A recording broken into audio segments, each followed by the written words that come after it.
Hi Ram. మన next episode HR discussions on the గోలో నేను ఒక క్వశ్చన్ అడుగుదాం అనుకుంటున్నాను. చాలా సింపుల్ అండ్ సిల్లీగా అనిపిస్తుంది, బట్ స్టిల్ రిక్రూట్మెంట్ అనేది మనకు బాగా తెలుసున్న ప్రొఫెషనే. చాలా మంది రిక్రూట్మెంట్స్ తోటే హెచ్ఆర్ కెరీర్ స్టార్ట్ చేస్తారు. అయితే నా క్వశ్చన్ ఏంటంటే, రిక్రూటర్స్కి ట్రైనింగ్ అవసరమా? వెల్, యాక్చువల్గా ఇదేమీ అంత క్రేజీ క్వశ్చన్ లేకపోతే మామూలు ఇది కాదు, చాలా సీరియస్ క్వశ్చన్ ఇది. ఖచ్చితంగా అవసరం. మిగతా అన్ని ప్రొఫెషన్స్ లాగే దీనికి కూడా రిక్రూటర్స్ కూడా స్కిల్స్ చాలా అవసరం. స్కిల్స్ అంటే ఏంటి? జనరల్గాను మనం ఏ పర్టికులర్ యాక్టివిటీ అయినా మోస్ట్ ఈజియెస్ట్ అంటే కాంప్లెక్సిటీని పెంచుకోకుండా చాలా ట్యాక్ట్ఫుల్గా దాన్ని కంప్లీట్ చేసుకుంటూ దానికి సంబంధించినటువంటి అంటే ఎబిలిటీస్ని మనం పెంచుకోవడం చాలా అవసరం. దీనికి ఎస్పెషల్లీ రిక్రూట్మెంట్కి ఉన్నటువంటి డిఫరెంట్ ఫేజెస్లో కొన్ని ఇంటర్నల్ కొన్ని ఎక్స్టర్నల్ ఉంటాయి కాబట్టి ఖచ్చితంగా స్కిల్స్ అయితే కంపల్సరీ కావాలి. జనరల్గా మనం ఏం చెప్తామంటే, సోర్సింగ్ నుంచి తీసుకునే క్యాండిడేట్స్ మనతో జాయిన్ అయ్యేంత వరకు ఉండేటువంటి ఈ నిడివి దిస్ పర్టికులర్ సిస్టమ్ అంటే ఈ 6 ఫేజెస్ ఉంటాయి. దీని లోపల 3 ఇంటర్నల్ ఉంటాయి, 3 ఎక్స్టర్నల్ ఉంటాయి. Internal to HR department, internal నుంచి కొంత వేరే వాళ్ళతోటి కనెక్షన్ ఉండేటువంటి ఎక్స్టర్నల్. బేసిక్గా ఇంటర్నల్ అంటే ఏంటి? Sourcing of the profiles, screening of the profiles, short listing of the profiles.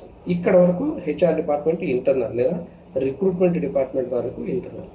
ఇది అయిన తర్వాత వీళ్ళందరినీ కూడా ఏంటంటే స్క్రీనింగ్ అయిపోతాం, ఇంటర్వ్యూ లేదా ఆ పర్టికులర్ సెలెక్షన్ ప్రాసెస్కి ఇనిషియేట్ చేయడం, వాళ్ళని పిలవటం, వాళ్ళని సెలెక్ట్ చేయడం, తర్వాత వాళ్ళకి ఆఫర్ ఇవ్వటం, ఆఫర్ని అంటే జాయిన్ అయ్యే క్యాండిడేట్స్ని జాయిన్ అయ్యేంత వరకు ఎంగేజ్ చేసి ఉంచడం.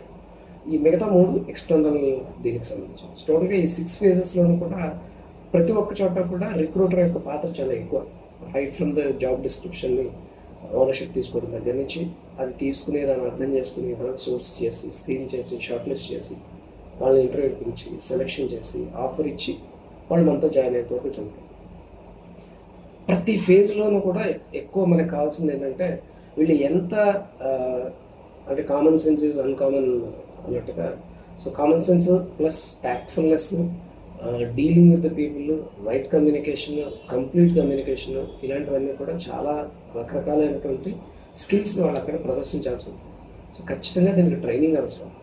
లేకపోతే ఏమవుతుందంటే, ప్రతి వాళ్ళు కూడా వాళ్ళ ప్రయత్నాలు చేస్తుంటారు. ట్రయల్ అండ్ ఎర్రర్ మెథడ్ అంటారు కదా, అలా ఎవరి ప్రయత్నాలు వాళ్ళు చేస్తుంటారు, ఎవరి స్టైల్లో వాళ్ళు చేస్తుంటారు. కొన్నింటల్లో సక్సెస్, కొన్నింటల్లో ఫెయిల్యూర్ బేసిక్గా. సో ఈ ఫెయిల్యూర్ అయ్యేటప్పటికి ఏమవుతుందంటే, సక్సెస్ వచ్చేటప్పటికి ఇదే ఫార్ములా అనుకుని దాన్నే అన్ని చోట్ల వాడుతుంటారు. కొన్నిసార్లు ఫెయిల్ అవుతారు. ఫెయిల్ అయ్యేసరికి సిస్టమ్ బాగాలేదు, లేదా ఎక్స్టర్నల్ మార్కెట్ బాగాలేదు, ఇలాంటి కొన్ని రకాలైనటువంటి రీజనింగ్స్కి, కంక్లూజన్స్కి వచ్చేస్తారు.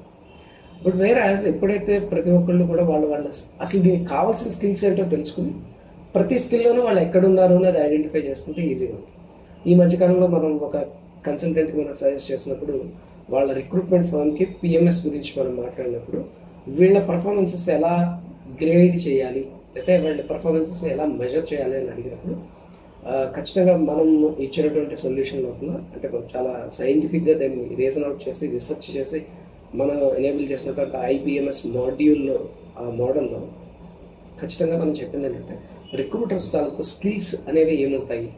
సో ఎప్పుడైతే సోర్సింగ్ నుంచి స్క్రీనింగ్కి, స్క్రీనింగ్ నుంచి షార్ట్ లిస్టింగ్కి వెళ్తున్నప్పుడు క్వాంటిటీ అనే కాన్సెప్ట్లో quality, quantity, time and cost, ఈ 4 పారామీటర్స్ మీద మనం కౌంట్ చేసినప్పుడు, అంటే వాళ్ళ పర్ఫార్మెన్స్ని గేస్ చేసినప్పుడు క్వాంటమ్ లేదా క్వాంటిటీ అనే దాన్ని తీసుకున్నప్పుడు, సోర్సింగ్ నుంచి స్క్రీనింగ్కి, స్క్రీనింగ్ నుంచి షార్ట్ లిస్టింగ్కి నెంబర్ ఆఫ్ ప్రొఫైల్స్ ఎలా తగ్గుతూ వచ్చాయి, లేకపోతే ఆ మోడల్లో, ఫన్నెల్ మోడల్లో వాళ్ళకి ఎన్ని రకాలైనటువంటి ప్రొఫైల్స్ వాళ్ళు తీయగలిగారు అనేది మనం చూసినప్పుడు, సో వీళ్ళ యొక్క స్కిల్ సెట్స్ ఎలా ఉన్నాయి అనేది గేస్ చేయడం జరిగింది బేసిక్గా.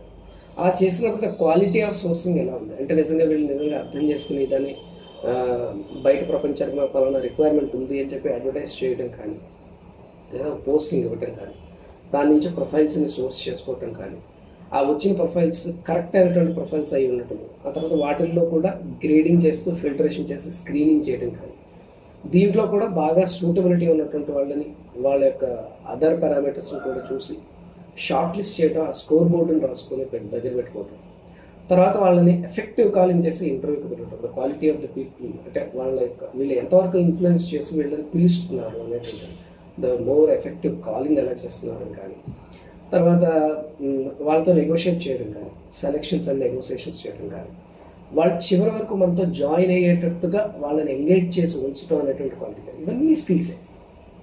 These are all the skills that are spread across. అంటే వీటిని KPIs అని కూడా మనం అనొచ్చు, కీ పర్ఫార్మెన్స్ ఇండికేటర్స్గా కూడా తీసుకుని ఒక రిక్రూటర్ యొక్క క్వాలిటీని మనం మెజర్ చేసి he is the person who can do better. మనం మన టాలెంట్ అక్విజిషన్ మాస్టర్ ప్రోగ్రామ్లో కూడా, HR అకాడమీలో కూడా ప్రతి రిక్రూటర్కి ఈ స్కిల్స్ మీద కంప్లీట్ ట్రైనింగ్ ఇవ్వడం జరుగుతుంది. అందుకే మనం మన కన్సల్టింగ్, మన ప్లేస్మెంట్స్ నుంచి కన్సల్టింగ్ కంపెనీస్కి మన టైం ప్రోగ్రామ్ చేసిన వాళ్ళని మాత్రమే వాళ్ళు తీసుకుంటున్నారు, ఎక్కువ మంది అడుగుతున్నారు ఇవాళ. So certified and trained recruiters మాకు కావాలి అని చెప్పి వాళ్ళందరూ కూడా అడగటానికి కారణం ఏంటంటే, ప్రతి ఒక్కరికి కూడా ఇవి కావాలి అని చెప్పి ప్రతి రిక్రూట్మెంట్ ఫర్మ్కి చెప్తున్నాము మనం. అలాగే ప్రతి ఆర్గనైజేషన్ కూడా రిక్రూట్మెంట్ టాలెంట్ అక్విజిషన్ గ్రూప్స్ కూడా వీళ్ళు ట్రైన్ అయి ఉండాలి అని చెప్తున్నాను. ఎందుకంటే బయట ఎక్కడ కూడా అకాడమిక్ ఆస్పెక్ట్స్లో ఎక్కడ కూడా దీనికి సంబంధించిన స్పెషలైజ్డ్ ట్రైనింగ్ కానీ సర్టిఫికేషన్ మోడల్స్ కానీ లేవు. సో ఇవాళ దీని అవసరం మాత్రం మార్కెట్లో చాలా ఎక్కువ ఉంది. కాబట్టి this is a wonderful scope for the recruiters as well as the companies also, so that they can better learn the skills, get certified and get the placements fast అనేది. అలాగే మనం కూడా చూసాం, చాలామంది మన దగ్గర ట్రైన్ అయినటువంటి వాళ్ళందరూ కూడా ఇమ్మీడియట్గా they are getting the placements. So అంచేత మనం ఖచ్చితంగా చెప్పొచ్చు, దీని మీద మన R&D టీం వాళ్ళకి ముందుగా మనం థ్యాంక్స్ చెప్పుకోవాలి. Because they are doing lot of research towards the parameters of skill sets. ఈ రిక్రూట్మెంట్ అనేది ఎందుకు ఇంత అన్ఆర్గనైజ్డ్గా కాకుండా దీన్ని ఇంకొంచెం ఆర్గనైజ్డ్గా ద బెస్ట్ ఆఫ్ ది మోడల్స్లోకి ఎలా మార్చచ్చు అన్నట్టు వీళ్ళు చేస్తున్నటువంటి థీసిస్ కానీ, వీళ్ళు చేస్తున్న రీసెర్చ్ వర్క్స్ కానీ, చేస్తున్నటువంటి వైట్ పేపర్స్ డెవలప్ చేస్తున్నటువంటి రీసెర్చ్ హోంవర్క్స్ కానీ, ఇలాంటివన్నీ కూడా చాలా బాగున్నాయి. సో ఈ విషయంలో మన ఎన్రిచ్ HR అకాడమీ మాత్రం ఖచ్చితంగా మనం అప్రిషియేట్ చేయొచ్చు ఆ విషయంలో. సో అది ఇలా నేను ఉద్దేశం. Thanks Ram, that's very nice.